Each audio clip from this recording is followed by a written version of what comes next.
pagka malapit ka ng mamatay, saka ka lang hihingi ng tawad sa Diyos, pagsasamantala yun. Pagsasamantala sa kasamaan. Kasi dapat hindi sa pagmamamatay ka sa kakahihingi ng tawad sa Diyos. Habang may panahon pa, tinatawag tayo ng Diyos para maglingkod sa Kanya.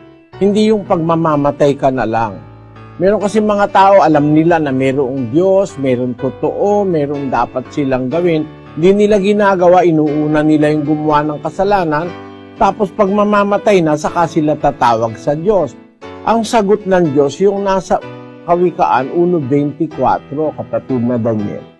Sapagkat ako'y tumawag at kayo'y tumanggi, aking iniunat ang aking kamay at walang makinig, kundi inyong iniuwi sa wala ang buo kong payo at hindi ninyo inibig ang aking saway. Ako naman ay tatawa sa kaarawan ng inyong kasakunaan. Ako'y manunuya pagka ang inyong takot ay dumarating. Pagka ang iyong takot ay dumarating na parang bagyo, at ang inyong kasakunaan ay dumarating na parang ipo-ipo, pagka ang hirap at hapis ay dumating sa inyo. Kung magkagayoy, tatawag sila sa akin, ngunit hindi ako sasagot.